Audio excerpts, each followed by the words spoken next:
Yeah, for sure. We're using this as a bonding experience.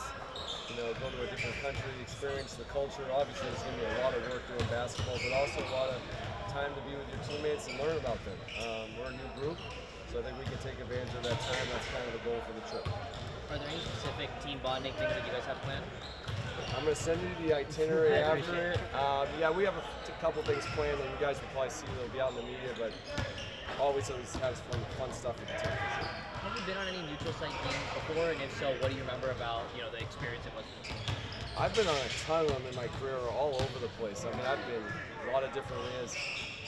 One thing you always realize when you get to do this is that the NBA doesn't get to go to every city, so we're probably going to go to a place where this might be the only time where some kid maybe sees an NBA game. I think that's pretty cool.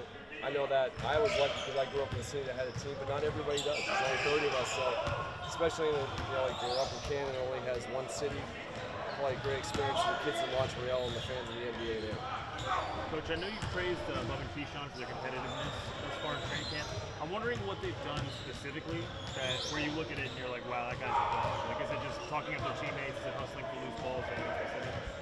I think it's just their little intangibles, the hustle plays they make, diving on the floor, getting a contested rebound, running the court, things that you can see that they want to win, and also supporting their teammates. These guys are great teammates. Was there anything from today's practice from either of them or anyone else that you really stood out to you as a great hustle play? Today we were a little bit more controlled, so we didn't have as much of that, but all of our guys have been great with that stuff all week. And I know you praised Alex's defensive versatility, like the main thing you've been looking for. Offensively, is there anything you've liked from him so far? I think we saw this pretty early on, was his unselfishness, his ability to read the game and make plays. He's got a good sense for that for his age. With Alex, where are you guys really trying to focus on? Defense. I think I said a few times already, but that's what we're going to try to establish, and that's what we want to establish as a team. We think that's a strength of his. Obviously, he's going to have to learn the NBA and go through some of that, but defense is number one. On offense, what do you consider his greatest strength? I think I just said it's the playmaking, the passing, to be able to read the game. Yeah. Long. Very long, very physically demanding. But it's been fun, though. Finally got the whole team back. So playing with everybody, getting to know everybody, it's been fun. So how does the level of competition and just overall skill compare to the games that you played in summer league? I mean, it's about what you would expect. These are people that have been in the league for 2 years, 5 years, 10 years, and somebody I think 13 years. So I mean, obviously the guys are much better, they're much smarter. You got to really kind of be on your P's and Q's every second on the court. Did Will Dawkins lose a bet to you? Yes, he did. Lost a very important bet to me. Came in here, I had to wear a Ravens jersey, as you all seen, and I enjoyed it every second of it. Is the same jersey you wore to the game? Yes, it is. To follow up on Josh's question, when you talking about the differences, we're playing with some of the vets now.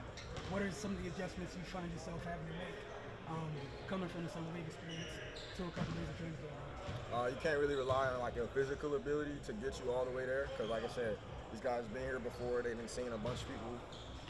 Just use me for example. They've seen a bunch of people 6'5" that can dribble, pass, and shoot. So you got to kind of use your mind a little bit more to try to get that advantage over them. The front office has said that they want a lot of these veterans to kind of lead by example. What have you picked up on just being around them for a few days, watching how they go about their work? I picked up that they're really intentional in what they do. Whether they're getting shots up, whether how they act in practice, how they do the media, how they do training room. They're really intentional. They're pros for a reason. They're professionals and they act like it. And that's one thing I kind of picked up on. Some guys talk about earlier in the career they had their vet that really helped them out. Do you have one or two that have particularly helped you out so far? I got 4. Okay. I'm in a fortunate situation where I got a lot of guys that's looking out for me, that care for me. Guys like Malcolm and AG are the first ones that come to mind. They've really been in my ear a lot, but even guys like JP, I wouldn't consider him like a vet yet, but he's an older guy that's been in my ear. Bags been in my ear a lot, so yeah, I got a lot of people looking out for me. Between when we last saw you play and to now, what were some of the areas of your game that you were focusing on? Just quicker decisions on the ball and locking and trailing. I'm using basketball terms, but getting my off-ball defense better as well. Bubble up. Don't worry, we've heard of that before. Okay, yeah. a lot of people in the organization, from Will to BK to a lot of people, have praised your competitiveness and just your dog mentality. What do you think you do on the court specifically that lends you that kind of reputation? I talk a lot. Try to pick up energy.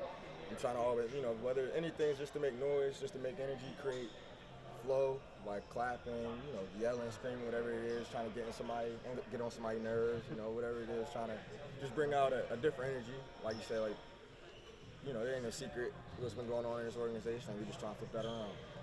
You big trash talker? I'm not really, but I will. I definitely will for sure. And what have you liked about seeing Keyshawn training camp thus far? What has he showed you? Oh, Keyshawn, he's, like I said, I've kind of had the luxury of knowing him before a lot of these other guys have, so I knew what he could do, and he's continuing to do it at a very high level, so I just want him to keep going. It was super fun. Especially considering we had Rui on our team then, being able to go out there and experience that with him was super special. Being like 17 hours ahead for only like 4 days really kind of threw your body into a blender, but the experience was great, the culture was great, food was amazing, and I expect the same from Montreal, but a little closer to home. Brian Keefe said that you move so much on the court and are in such good shape to be able to do that he thinks you're a great example for especially the younger players on the team. What's your reaction to him saying that? Well, it's great. That's exactly what I strive for. The way I see it, I'm not as athletic as the majority of NBA players, but if I can get them tired, all of a sudden I become just as athletic as all the NBA players. So that's my goal. I run around, I move, and hope their team gets tired and leads to easy baskets for me. So I guess this summer went according to plan. You've said that you're trying to get more physical on the court, and that was a big step for you last year as well. You're trying to build off of it.